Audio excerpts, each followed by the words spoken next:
supaya bisa menjangkau lebih banyak orang dan menjadi berkat lebih luas lagi, pastikan saudara subscribe dan bagikan. Share the good news to other people. Terfokus mata kami ini tertuju kepada yang benar, tertuju kepada yang pasti, tertuju kepada yang besar. Urapi lidah bibir anakmu, setiap perkataan yang keluar remamu Tuhan berbicara. Apa yang jadi isi hatimu, apa yang kau punya, apa yang jadi rencanamu buat pribadi, lepas pribadi di tempat ini, biarlah itu yang disampaikan. Kami terima firman-Mu hanya di dalam satu nama-Mu, Yesus Tuhan yang kami sembah. Engkau yang diurapi, Kau yang diberkati, saudaraku, katakan dengan suaramu yang paling keras. Amin.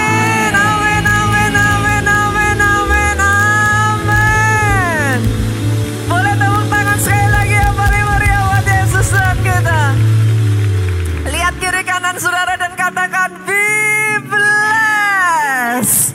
Be blessed. Silakan duduk jemaat Tuhan. Tanpa terasa ya saudaraku, kita sudah menyelesaikan sepanjang bulan Maret. Hari ini kita masuk di bulan April saudaraku. 1 bulan kemarin sepanjang Maret saya membawa saudara dive deep gitu saudaraku. Menyelam untuk mengenal. Experiencing God the Father. Mengalami apa ya saudara, memahami hati Bapak gitu. Sampai detik hari ini even buat saya ya saudaraku, memahami bagaimana Tuhan bisa mengasihi saudara dan saya segitunya, itu buat saya amazing. Bagaimana Dia yang tidak menyayangkan anaknya yang tunggal saudara. Apalagi kalau anaknya aja sudah Dia berikan, apa yang Dia tidak berikan buat saudara. Kasih yang seperti itu sampai detik hari ini buat saya it's mind blowing saudara. Bulan April ini saya akan membawa saudara, kita jalan lagi ya Bu. Kita jalan lagi. Experiencing God the Son. Allah anak. Tema bulan April ini My Dear Jesus. Izinkan saya memperkenalkan kepada saudara satu sosok yang sudah menyelamatkan hidup saya. Satu sukacita saya saudaraku masuk di bulan April ini, saya bisa memperkenalkan sahabat terbaik saya. Saya bisa memperkenalkan kepada saudara pribadi yang bertanggung jawab dan ada di belakang semua yang sudah terjadi di dalam kehidupan saya. He is everything. Dia all in all saudaraku, dan namanya Yesus Kristus Tuhan. Oh, tepuk tangannya boleh yang paling meriah buat Raja segala Raja. Saya akan memulai firman ini dengan sebuah percakapan yang terjadi antara Yesus dengan muridnya yang bernama Filipus. Kita buka dari Yohanes pasal yang ke-14. Ayatnya yang ke-8 sampai 9. Saya bacakan buat saudara. Kata Filipus kepadanya, Tuhan, tunjukkanlah Bapa itu kepada kami. Itu sudah cukup bagi kami. Kata Yesus kepadanya, telah sekian lama aku bersama-sama kamu, Filipus. Namun engkau tidak mengenal aku. Barang siapa telah melihat aku, ia telah melihat Bapa. Bagaimana engkau berkata, tunjukkanlah Bapa itu kepada kami? Ini pertanyaan yang menurut saya cukup menarik saudaraku. Yesus itu ngomong sama Filipus kayak gini. Telah sekian lama loh. Ini kalau dengan bahasa sehari-hari ya saudara, bahasa sekarang ya.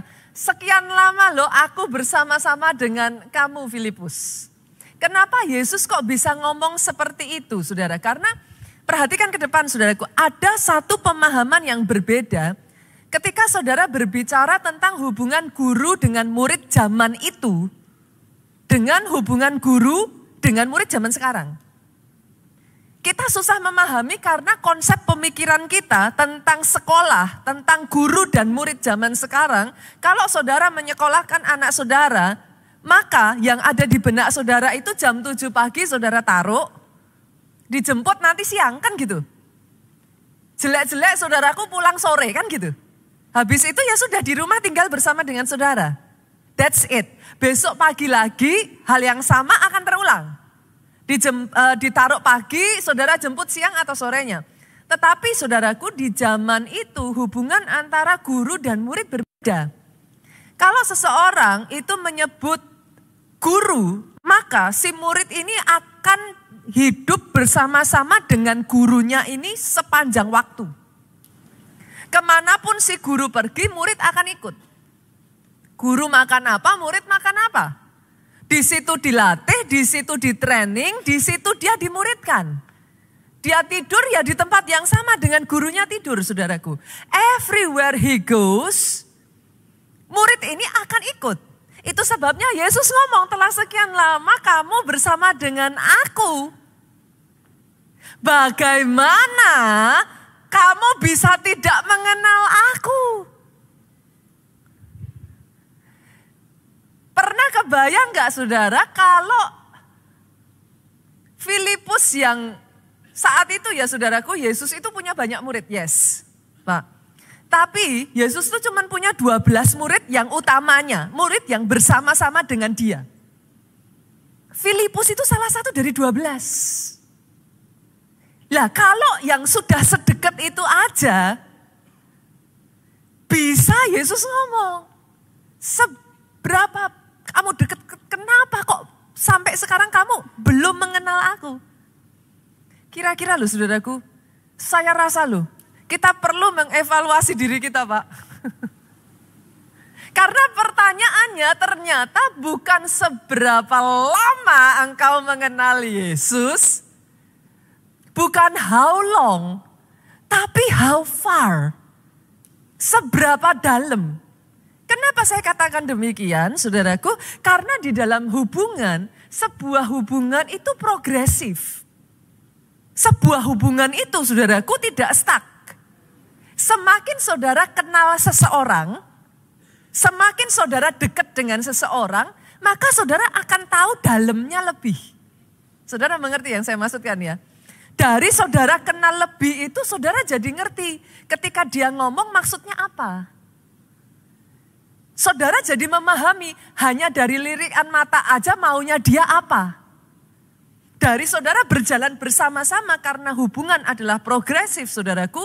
Saudara jadi tahu yang dia suka apa, yang bikin dia sedih apa. Nah dari yang tadi kita baca di sini saudaraku, kita menyadari Yesus itu ngomong, Filipus ya ampun kamu tuh udah tinggal bareng-bareng, kamu bersama-sama dengan aku, bagaimana mungkin kamu gak kenal aku? Apa yang dimaksud Yesus di sini saudaraku? Kalau saudara memperhatikan, dalam sebuah hubungan itu ada yang namanya layer. Betul ya? Ada kayak apa? Istilahnya itu lapisan, lapisan, lapisan. Jujur kalau saudara mau terbuka ya saudaraku, wajah yang kita tunjukkan ketika kita ada di depan banyak orang, itu bisa jadi beda loh. Dengan ketika saudara misalkan ya, ada di tengah orang-orang yang dekat dengan saudara. Ini bukan berarti saudara itu bermuka dua, enggak loh saudaraku. Bukan maksudnya berkepribadian ganda, tidak. Tapi jujur. Misalkan nih ya, saudara datang nih, ini kan di gereja di tengah banyak orang nih. Enggak mungkin lah, saudara paling enggak kalau ketemu orang ya, shalom. Kan gitu saudara. Enggak mungkin masa baru ketemu saudara sudah mau gimana, kan enggak mungkin.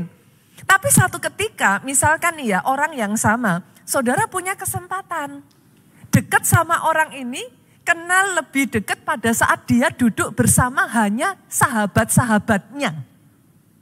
Nanti dari situ saudara akan bisa menemukan ada sisi yang sama Pak. Tapi bisa jadi ada sisi yang beda. Nanti kalau saudara dapat kesempatan lagi, misalkan saudara bisa melihat layer lagi berikutnya, bagaimana ketika dia bersama keluarganya? Bisa jadi beda lagi. Bagaimana ketika dia bersama pasangannya?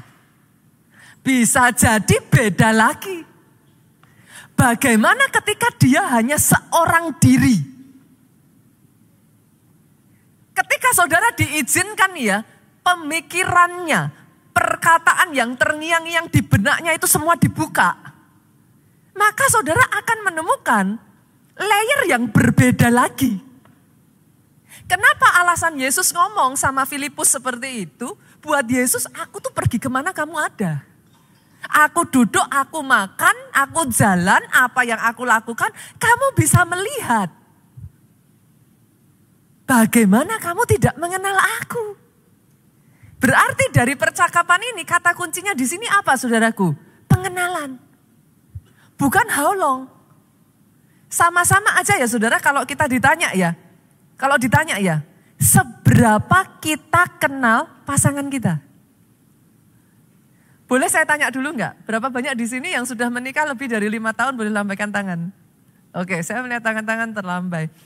Boleh saya tanya lagi, berapa banyak yang sudah menikah lebih dari 10 tahun boleh lambaikan tangan? Wow, Pak sudah nikah 10 tahun, saya tanya, pernah enggak di dalam percakapan ngalami salah paham? Sering, aduh. 10 tahun tinggal bersama, tidur satu ranjang. Bisa jadi saudaraku, ibu-ibu masak, suaminya bilang, "Pak, hari ini masakannya enak loh." Kita bisa ngomong loh, muji atau muji. Saudara bisa ngerti yang saya maksudkan? Kita bisa kayak yang, jangan-jangan maksudnya beda. Kan kayak gitu saudara. Itu aja saudara tinggal bersama-sama. Kadang-kala kita perlu menanyakan juga, seberapa kau kenal anakmu? Jangan salah loh saudara. Kau boleh tinggal serumah. Ketemu terus. Tapi apakah saudara tahu dengan siapa anakmu bergaul? Pada saat saudara tidak ada di kamar, ketika dia membuka YouTube, apa-apa saja yang dia masukkan di dalam benak dan pemikirannya. Kadang kita tahu belum tentu kita kenal. Padahal kalau kita tidak mengenal, kadangkala kalau enggak hati-hati bisa gagal paham. Betul, saudaraku? Kalau enggak hati-hati karena kita tidak mengenal, akhirnya negative thinking. Kalau enggak hati-hati, saudaraku, karena kita tidak cukup mengenal, bukan hanya negative thinking, akhirnya kita bisa kecewa, kita bisa berpikir buruk antara suami istri aja, akhirnya jadi bertengkar. Yang mengerti katakan amin. Itu sebabnya sama saudaraku, kalau dengan manusia saja hal yang sama terjadi, bagaimana pengenalan kita dengan Tuhan saudara. Tidak heran berapa banyak saudara menemukan orang Kristen sudah jadi Kristen 5 tahun, sudah jadi Kristen 10 tahun saudara. Nanti saudara akan menemukan seberapa dalam pengenalannya justru bukan ketika keadaan baik-baik. Ketika diizinkan masalah terjadi. Nah, apa yang muncul dari perkataan saudara? Tuhan kok tega? Itu, pernah dengar itu? Sampai di satu titik ketika diizinkan saudaraku ngalami sakit penyakit tertentu, apa yang muncul di benak saudara? Jangan-jangan Tuhan sudah benci saya. Tuhan mungkin sudah meninggalkan saya. Berapa banyak ketika saudara melihat orang di sekeliling saudara, si A ngalami mujizat, si B ngalami mujizat. Kok saya tidak? Apa yang ada di benak saudara? Tuhan pilih kasih. Mungkin Tuhan tidak sayang sama saya. Tuhan sayang orang lain tapi tidak sayang sama saya. Pastor, kenapa hal ini menjadi penting? Karena dari posisi saudara hari ini, sampai nanti satu hari kita menyelesaikan garis finish. Waktu masih panjang saudara. Doa saya, pengenalan saudara akan Tuhanmu membawa engkau finish well, finish strong. Karena engkau tahu hatinya, engkau tahu apa sih rencananya, engkau tahu apa keinginannya. Engkau tidak berhenti setengah jalan. Engkau tidak kecewa. Engkau tidak akhirnya mundur dan kau kehilangan anugerah terbesar yang Dia berikan, rencana yang besar dalam kehidupanmu.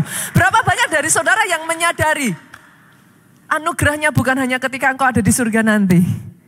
Tapi meanwhile selama engkau ada di muka bumi ini, betapa banyak kesempatan, betapa banyak Dia mau menunjukkan kepadamu semua kebaikan, kebesaran, kedahsyatan sementara engkau ada di muka bumi ini. Tapi Tapi itu semua tidak akan bisa kita alami kalau kita nggak kenal dia dalam, saudaraku. Itu juga yang terjadi dalam kehidupan Rasul Paulus. Kita buka ya, ayatnya kita lihat ya. Yuk, Kisah Rasul pasalnya yang ke-9, ayatnya yang ke-3 sampai ayatnya yang ke-5. Saya baca ayat 3, boleh saudara bantu baca ayat 4, ayat 5 kita baca sama-sama. Dalam perjalanannya ke Damsyik, ketika ia sudah dekat kota itu, tiba-tiba cahaya memancar dari langit mengelilingi dia. Ayat 4 dengan suara keras. Ia rebah ke tanah dan kedengaranlah olehnya suatu suara yang berkata kepadanya apa? Saulus, Saulus, mengapakah engkau menganiaya aku? Ayat 5 sama-sama yuk. Jawab Saulus, siapakah engkau Tuhan? Katanya, akulah Yesus yang kau aniaya itu. Dari ayat yang kita baca ini kita jadi menemukan ternyata Saulus belum mengenal Yesus. Dia tanya, who are you Lord? Siapakah engkau? Saudara bisa melihat gak? Karena Saulus belum mengenal Yesus, dia jadi salah paham sama Yesus. Dia benci sama Yesus. I don't know, mungkin dia mengenal Yesus dari cerita. Karena kemarin kita sudah belajar ya Pak, bahkan penjaga-penjaga dibayar untuk memutarbalikkan fakta. Mungkin bisa jadi Saulus mendengar tentang Yesus dari kolega-koleganya. Dan dari situ dia salah paham, dia benci sekali Yesus. Dia menganggap Yesus itu penyesat. Tidak heran karena dia salah paham. Saudara perhatikan, responnya dia apa? Dia aniaya murid-murid Yesus. Saudara dengar saya cerita tentang Rasul Paulus yang pada saat itu namanya adalah Saulus, saudaraku. Mungkin saudara berkata, Pastor, saya enggak sejahat Saulus. Saya enggak menganiaya murid Kristus. Oke. Mungkin sebagian dari saudara berkata, saya enggak menjahati Yesus. Pertanyaan saya, is it real? Yakin. Karena kadang saudaraku, karena kita enggak kenal Yesus, sama-sama dikasih perintah jauhi dosa. Yang muncul di benak saudara apa? Berapa banyak orang Kristen bilang, ribet ya jadi orang Kristen. Ini enggak boleh, itu enggak boleh. Saudara mengerti yang saya maksudkan? Karena kita enggak ngerti, akhirnya ketika Tuhan kasih perintah, jauhi dosa yang di benak kita, Tuhan jahat. Tuhan merampas freedom. Saya berhak melakukan apa yang saya mau. Enggak enak ikut Tuhan, padahal yang dia mau, dia sedang menjaga saudara. Apa yang dia lakukan because he love you. Tapi karena enggak kenal, enggak paham, akhirnya kita berpikirnya enggak enak ya. Jujur saudara, ketika dia memberikan perintah pergilah, jadikan semua bangsa murid Kristus. Ada di sini yang langsung, yes pastor, hari ini, setiap hari, saya akan menjadikan misi saya, menginjil. Pergi menjadikan murid Kristus. Coba saya tanya saudara. Mungkin kalau saudara bisa menangkap hatinya Tuhan, itu akan jadi responmu loh. Yang mengerti katakan amin. Tapi karena kita mungkin tidak memahami hatinya, akhirnya yang muncul gimana? Pastor, penginjilan. Urusan kerjaan aja repot. Nginjil, ribet. Saudara bisa mengerti yang saya maksudkan? Coba ya. Hal simpel aja saudara. Setiap kali di gereja, mulai pembicaraan tentang keuangan. Maleaki dibaca. Ini alarmnya sudah bunyi semua saudaraku. Berapa banyak saudara? Sama loh, enggak jauh-jauh beda. Ketika pendeta berbicara sudah tentang persepuluhan, pendeta berbicara tentang persembahan. Pak, jujur. Akhirnya, loh saudara, karena tidak mengenal apa yang terjadi. Akhirnya yang dibully pendetanya. Loh sama apa enggak saudaraku? Kan pendeta jadi ikut kena kan? Berapa banyak akhirnya ketika baca ayat di Maleaki 3 ayat 8 mengatakan bagaimana manusia bisa merampok Allah. Sebagian orang akan ngomong, kok enak saja saya dibilang merampok Tuhan. Kok Tuhan tega, udah kerja susah, masih dipajekin katanya saudaraku. Akhirnya kalau nggak hati-hati yang muncul apa? Curiga kan? Itu paling pendetanya. Nanti kan uangnya masuk ke kantong pendetanya. Saudara mengerti yang saya maksudkan? Kenapa? Karena tidak mengenal. Padahal ketika Tuhan berkata, ketika Yesus mengatakan, bagaimana manusia bisa merampok aku? Dia sedang berbicara tentang sebuah perjanjian. Yang namanya perjanjian itu dua belah pihak, Pak. Dalam sebuah perjanjian kalau satu pihak tidak melakukan bagiannya dengan sendirinya, perjanjian itu batal. Ketika Tuhan berbicara, bagaimana engkau merampok aku? Tuhan sedang berkata, engkau mengikat aku yang harusnya menggenapi perjanjian itu dalam hidupmu. Aku yang harusnya mengerjakan semua hal, rencanaku dalam hidupmu. Aku terbatas. Why? Karena itu perjanjian. He cannot do beyond it. Yang mengerti aminnya yang paling keras. Yang mengerti aminnya boleh yang paling keras, tepuk tangan yang paling meriah buat Yesus Tuhan kita. Memahami hatinya merubah respon saudara. Mengenal apa yang ada di dalam hatinya merubah apa yang akan engkau lakukan. Tidak heran Abraham beda dari yang lain, saudara. Coba kalau sekarang misalkan saudara bayangkan apa yang Tuhan katakan kepada Abraham ini dikatakan Tuhan kepada saudara hari ini ya. Abraham persembahkan anakmu Ishak. Saya tanya sama saudara, kira-kira respon saudara seperti apa? Bisa seperti Abraham? Oh puji Tuhan gitu.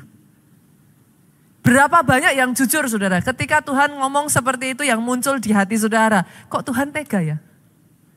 Kok segitu amat sih Tuhan? Make sense gak saudara? Saya tuh pernah dengar cerita dari mami saya waktu awal saya mengambil keputusan jadi hamba Tuhan saudara. Butuh waktu untuk akhirnya mami saya mengizinkan saya dan saya ingat sekali kata-kata mami saya pada saat itu. Mami saya marah sama Tuhan, mami saya gak terima. Kenapa Tuhan minta saya sebagai hamba Tuhan? Itu butuh perjuangan sampai akhirnya mami saya berdamai dan menerima dan dia oke gitu dengan apa yang Tuhan mau dalam kehidupan saya, saudara. Itu aja saya hanya sebagai hamba Tuhan, saya masih hidup, saudaraku. Bisa kebayang gak? Itu kalau diminta seperti Ishak dijadiin persembahan. Kenapa Abraham tidak marah? Alkitab tidak mencatat loh Abraham marah. Alkitab tidak mencatat Abraham protes. Pagi-pagi benar Alkitab mencatat Abraham naik ke atas gunung dibawa Ishak dipersembahkan. Kenapa saudara? Karena Abraham mengenal siapa Tuhannya. Tuhannya tidak pernah punya niatan jahat. Tuhannya tidak mau merugikan dia. Pengenalan itu membuat pada saat Ishak bertanya kepada Abraham, di manakah domba itu? Abraham dengan mantap dia menjawab, my God shall provide. Tuhanku menyediakan. Saya berdoa ya saudara, sejak dari hari ini, ketika pengenalan akan Tuhan itu dibukakan atas hidupmu ya. Momen-momen di mana kau diizinkan menghadapi masalah, kakimu tegak. Engkau tidak memutuskan mundur, engkau tidak kecewa. Engkau bisa melihat ke depan dan berkata, Tuhanku baik. Rancangannya rancangan kebaikan. Dan saya berdoa satu demi satu pribadi di tempat ini. You finish well, you finish strong.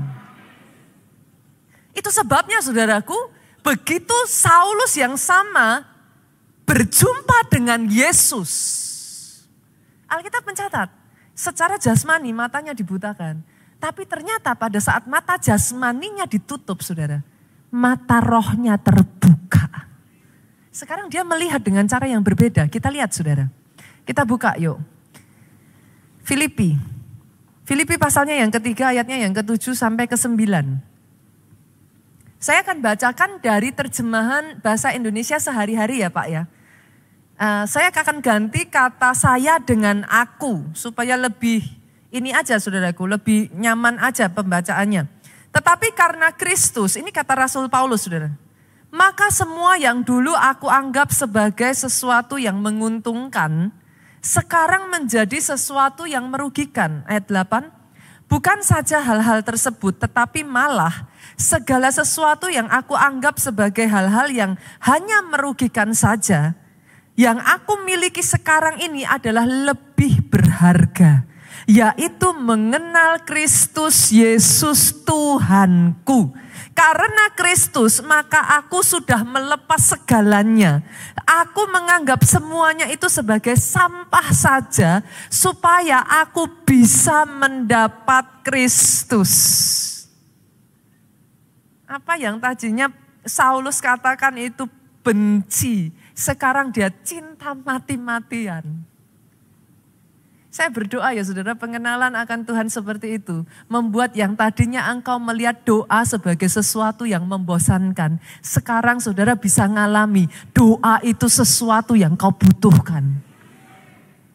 Yang tadinya kau ngelihat ibadah seperti ini, ya orang Kristen lah kita harus ibadah, masa sih enggak ibadah. Tapi karena pengenalanmu engkau bisa melihat ada manfaat yang berbeda ketika engkau beribadah. Caramu ibadah, caramu nyembah, caramu dengar firman bisa beda. Saudara nangkap yang saya maksudkan ya saudaraku. Itu sebabnya saudaraku, ketika layer demi layer itu mulai terbuka, engkau jadi bisa ngelihat apa sih yang Tuhan mau atas hidupmu. Nah pertanyaan saya, sekarang saya masuk pada poin utama saya. Pada saat kita sudah bisa melihat, it's okay saudaraku, nanti ditangani. Pada saat saudara sudah bisa melihat apa yang di depan saudara, pertanyaannya, who is he? Siapa Yesus buat saudara? Saya akan bagikan 2 poin saudara, kita masuk ya. Saya akan bagikan 2 poin. Boleh dibantu teman-teman yang dari ini untuk bisa menangani. Yang pertama saudaraku, saya akan membukakan kepada saudara, siapakah Yesus itu? Pastor, kenapa penting bagi kita untuk mengerti siapa dia? Karena ketika saudara kenal siapa dia, saudara tahu dia capable of doing what? Bisa jadi saudara berpapasan dengan seorang presiden yang punya power, tapi selama saudara nggak tahu ya saudara tidak akan memperlakukan dia sebagai orang dengan kapabilitasnya dia. Bisa jadi saudara berpapasan dengan salah satu maybe I don't know orang yang punya kapabilitas yang luar biasa, tapi karena saudara tidak tahu, saudara just missed it. Saudara melewatkan. Yang pertama saudaraku, he is Jesus, the Messiah. Yesus adalah Mesias, juru selamat. Saya akan bukakan ayatnya, kita lihat yuk saudara. Kita buka dari Lukas pasalnya yang ke-9. Lukas pasalnya yang ke-9 ayatnya yang ke-18 sampai ayatnya yang ke-20 ya. Oke. Boleh saudara bantu saya, ayat 18 saya bacakan, 19 saudara baca dan 20 kita baca sama-sama. Pada suatu kali ketika Yesus berdoa seorang diri, datanglah murid-muridnya kepadanya lalu ia bertanya kepada mereka, kata orang banyak, siapakah aku ini? 19:23. Jawab mereka, Yohanes Pembaptis. Ada juga yang mengatakan siapa? Elia. Ada pula yang mengatakan bahwa seorang dari nabi-nabi dahulu yang telah bangkit. 20 yuk. Yesus bertanya kepada mereka, menurut kamu siapakah aku ini? Jawab Petrus, Mesias dari Allah. Jujur ya saudara, karena kita sudah jadi orang Kristen, pertanyaan ini kita jadi jarang ditanyakan kan?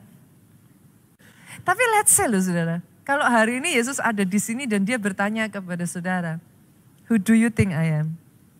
Menurut kamu, aku ini siapa? Apa yang jadi jawaban saudara?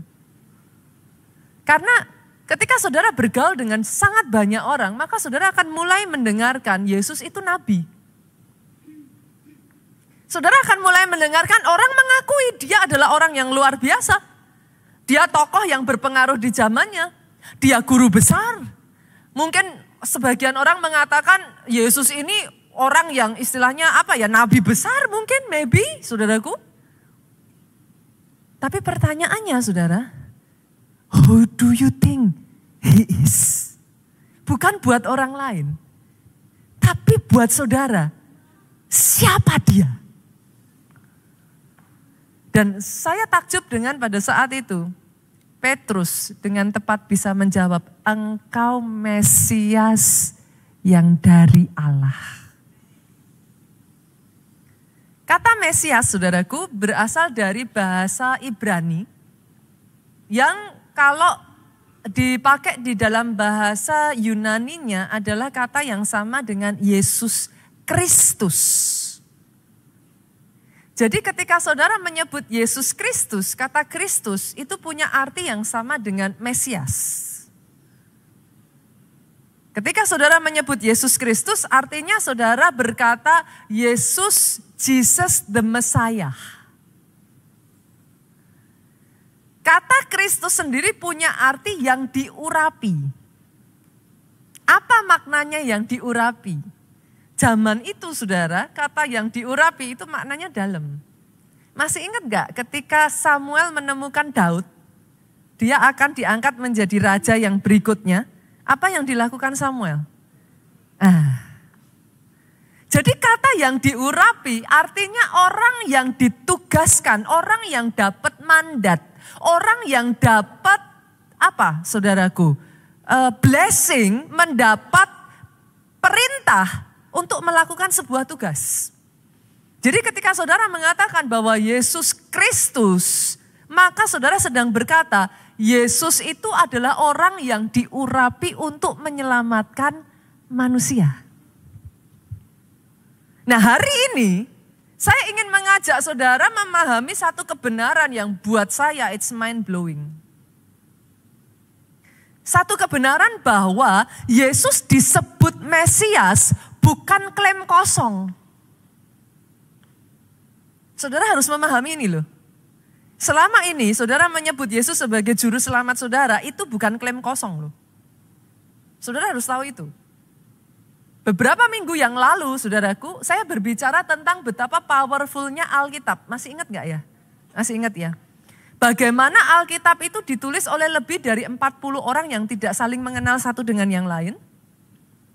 Ditulis dalam periode waktu yang sangat jauh sekali, yaitu lebih dari 1.500 tahun. Oleh orang-orang dari beraneka ragam profesi, Pak. Ada yang petani, ada yang nabi, ada yang raja, ada yang nelayan. Dari berbagai macam profesi, saudaraku. Tetapi amazingnya, terlepas dari begitu jauhnya, berbeda-beda banyaknya orangnya, tetapi Alkitab kita punya kesamaan tema. Dari Kejadian sampai Wahyu, temanya sama. Which is apa saudaraku? Keselamatan untuk manusia. Artinya saudara, sejak dari Kejadian sampai Wahyu, Tuhan itu sudah punya keinginan untuk menyelamatkan manusia. Itu sebabnya di dalam Alkitab saudara akan menemukan yang namanya Messianic Prophecy. Nubuatan tentang kelahiran Mesias. Nubuatan tentang kehidupan Mesias. Apa yang terjadi pada Mesias. Nah, saya akan menunjukkan kepada saudara Messianic prophecy ini. Nanti saudara lihat, sementara saya bacakan satu-satu ya saudara. Saudara bisa lihat ayatnya, apa yang dikatakan dalam nubuatan itu. Mari kita lihat saudara.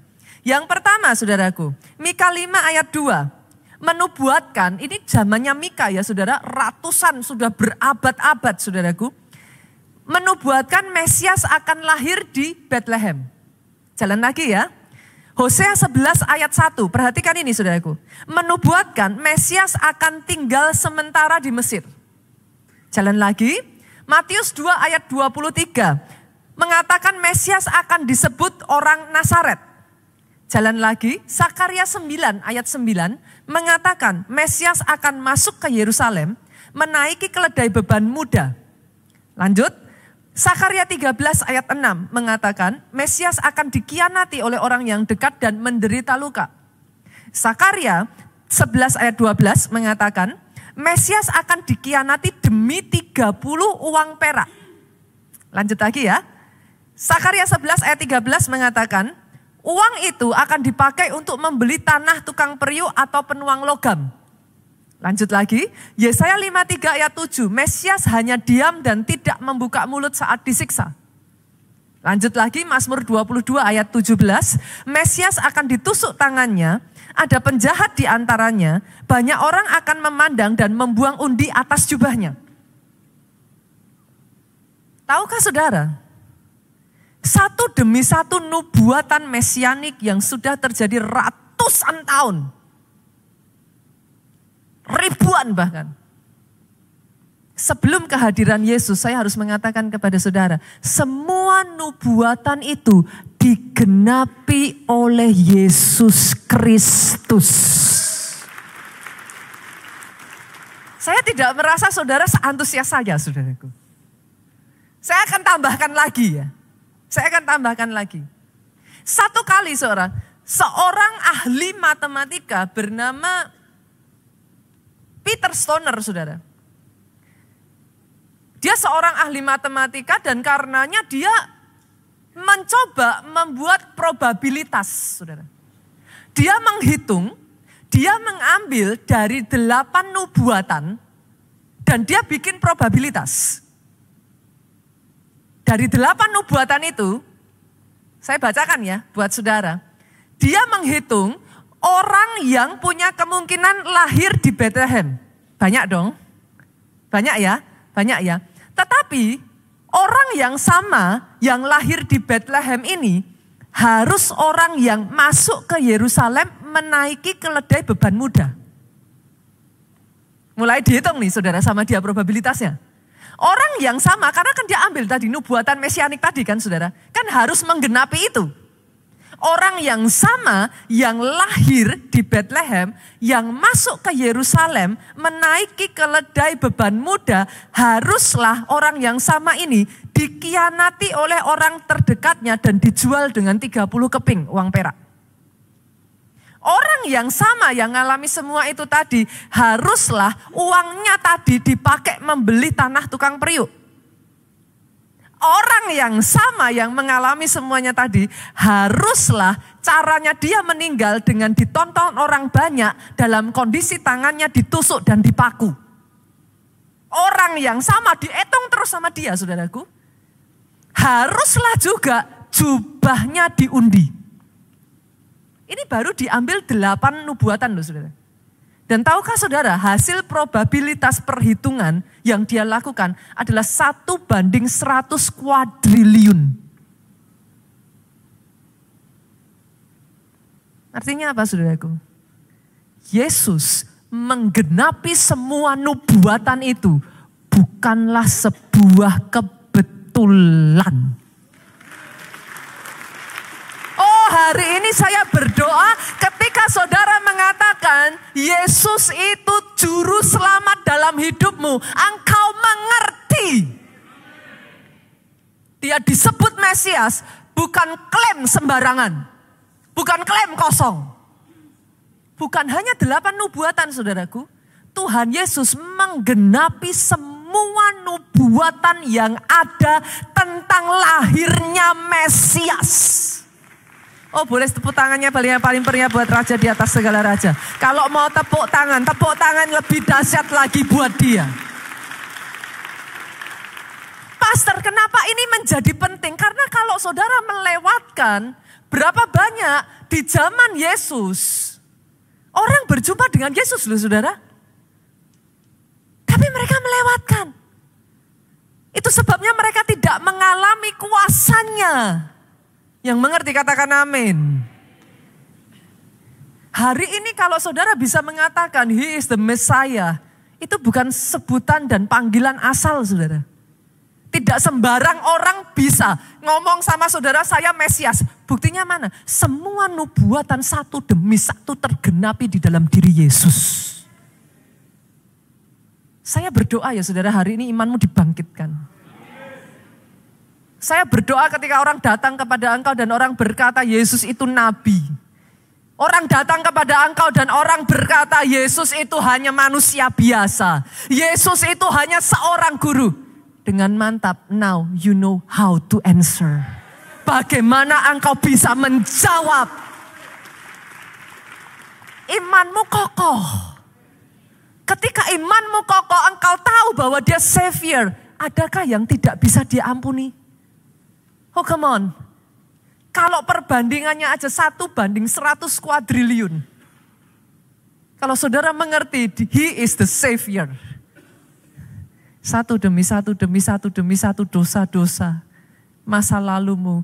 Engkau punya kekuatan berkata kepada masa lalu yang menghantui engkau. It is finished. Sudah selesai.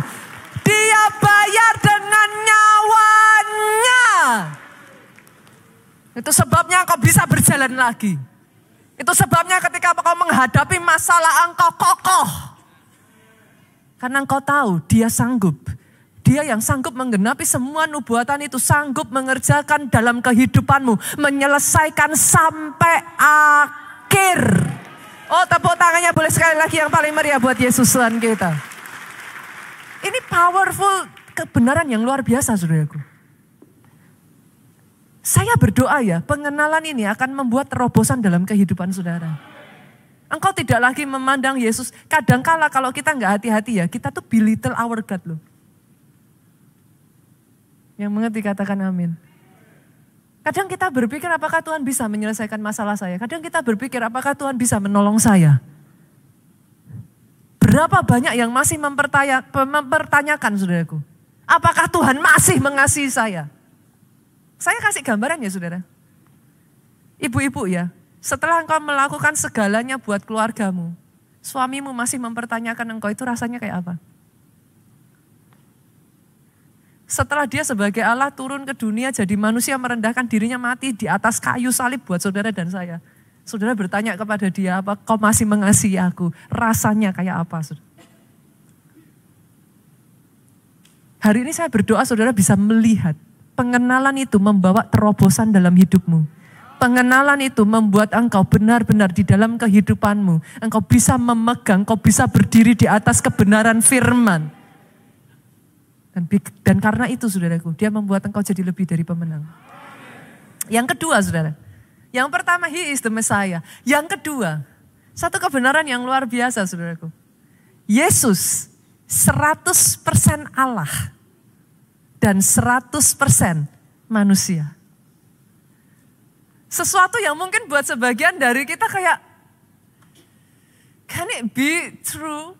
Satu kebenaran yang kayak kita tuh kayak, kok bisa pastor? Tahukah saudara, kenapa kebenaran ini sangat penting? Yesus 100% manusia dan dia 100% Allah. Kenapa sangat penting? Karena, dengar ini saudara, perhatikan ke depan. Kalau Yesus hanya 100% manusia, dia tidak bisa jadi Mesias. Oh yes. Kenapa saudara? Kita hidup di Indonesia, kita itu paham konsep penebusan Pak. Saudara sepupu kita masih melakukan. Zaman dulu saudaraku, kalau orang berbuat dosa, supaya dosanya diampuni, dia harus mengorbankan korban. Tapi yang sudah banyak ditinggalkan dan tidak banyak diketahui, korbannya itu enggak boleh sembarangan loh saudara. Korban itu haruslah berasal dari binatang yang dibesarkan oleh tangan saudara. Enggak boleh enak aja sapinya tetangga saudara korbankan, enggak boleh saudaraku. Jadi korbannya itu harus, gampangnya gini lah saudara, untuk membuat saudara bisa memahami. Kalau itu sapi tetangga atau seperti zaman sekarang saudara tinggal beli dikorbankan, ya saudara nggak jadi masalah.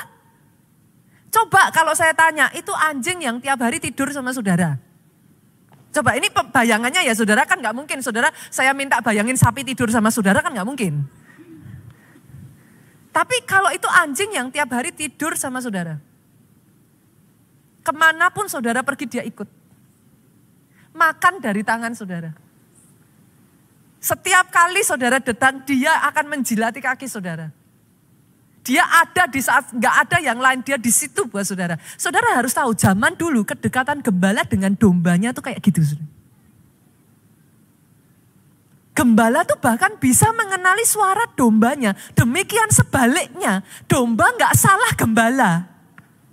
Zaman sekarang domba bisa salah gembala, saudara. Zaman itu yang namanya domba itu kan kalau menggembalakan kan banyak gembala. Jangan salah loh. Itu di padang besar, domba-domba semuanya itu kan makan, saudara. Kan banyak. Itu kalau gembalanya manggil, dombanya datang. Itu gembala bisa kenal suaranya yang mi, itu si A gitu, saudara. Saya takut nyebut nama, saudaraku nanti. Mungkin yang suaranya agak ngebas dikit, mbak, itu lain lagi, saudara. Itu domba bisa dikenali, saudara, oleh gembalanya. Saudara bisa bayangkan, kalau saudara punya anjing atau binatang yang sudah sedekat itu, saya tanya loh, saudara bisa nggak sembelih dengan tangan saudara sendiri? Itulah yang namanya penebusan. Di zaman itu, mereka ketika mengorbankan hewan ini ya saudara, mereka harus menyembelih dengan tangan mereka sendiri. What is so dear, yang begitu dekat dengan hati mereka. Dan saudara harus tahu loh, untuk satu binatang itu layak menjadi korban ya saudara. Layak menggantikan, menebus dosa saudara. Dia haruslah blameless. Tidak bercacat, tidak bercela. Kenapa kalau Yesus hanya 100% manusia, dia tidak bisa menjadi Mesias? Karena Roma 3 ayat 23 ngomong, semua manusia sudah berbuat dosa. Enggak bisa saudara. Enggak bisa. Tapi boleh enggak saya kasih kabar baik buat saudara? Yesus, dia juga 100% Allah. Dan karenanya dia berhak dan berkuasa memungkinkan untuk menjadi Mesias. Kenapa? Karena Allah tidak berdosa. Blameless. Tapi saya tarik lagi saudara. Kalau dia 100% Allah saja, dia nggak bisa menjadi Mesias. Kok gitu pastor? Lah bingung. Nggak bisa. Karena Allah tidak bisa menggantikan manusia. Yang bisa menggantikan manusia haruslah manusia. Disitulah saudaraku, saudara menemukan dia 100% manusia. Saudara bisa melihat gak bagaimana Tuhan merencanakan semuanya itu amazing. Bagaimana anaknya yang tunggal harus turun ke dunia, jadi manusia. Mati di atas kayu salib buat saudara dan saya. Itu amazing saudaraku. Pastor, why do you say all of this? Saya hanya ingin mengatakan ya saudaraku, kalau dia sanggup mengerjakan semuanya itu, apa yang dia gak sanggup kerjakan atas hidupmu. Serusak sehancur apa hidupmu, apa yang tidak bisa dia perbaiki. Saya berdoa ketika saudara mengerti kebenaran ini ya, imanmu dibangkitkan. Jangan tertunduk, jangan menyerah, jangan putus asa. Bangkit kembali. Buat dia yang sanggup mengerjakan lebih dari yang sanggup engkau bayangkan, doakan, pikirkan. Jangan salah kenali dia saudaraku. Jangan curiga sama dia. Jangan gagal paham rencananya. Sadari hatinya all love.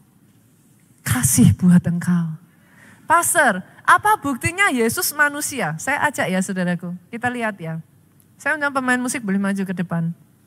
Apa buktinya dia manusia? Yuk, nanti sambil dari depan ya bisa dimunculkan ya. Yohanes 4 ayat 6. Yesus bisa merasakan letih saat dia beristirahat dekat sumur Yakub. Yang namanya Allah gak bisa capek saudara. Oke, lanjut lagi ya.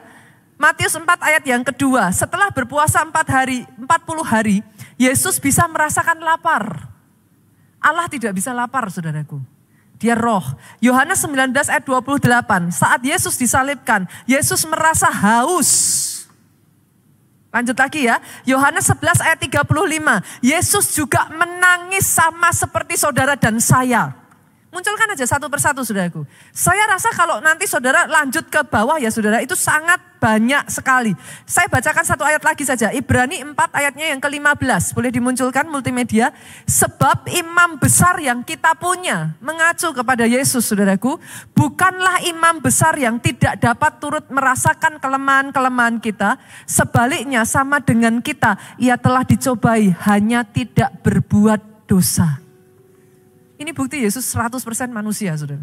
Dia bisa menangis, dia bisa lapar, dia bisa haus, dia bisa capek. Terus pastor, apa buktinya Yesus 100% Allah? Yuk kita buka lagi. Markus 2 ayatnya yang ke-5. Saudara bisa menemukan Yesus mengampuni dosa seseorang. Manusia gak bisa mengampuni dosa, saudara. Kita buka yuk. Matius 28 ayatnya yang ke-18. Yesus maha kuasa. Markus 2 ayat yang ke-8, Yesus maha tahu. Manusia gak bisa maha tahu. Lanjut ya, Matius 18 ayat 20, Yesus maha hadir. 1 Timotius 1 ayat 17, Yesus kekal. Ada di sini manusia yang kekal? Oke, saya gak lanjutkan lah saudaraku, sangat banyak. Saudaraku jangan lupa, selama nanti saudara berlibur pun, kemanapun engkau pergi, Yesusnya dibawa. Nanti diizinkan ngalami, mungkin gak selalu seperti yang saudara rencanakan, tetap ada sukacita. Angkat kedua tangan saudara.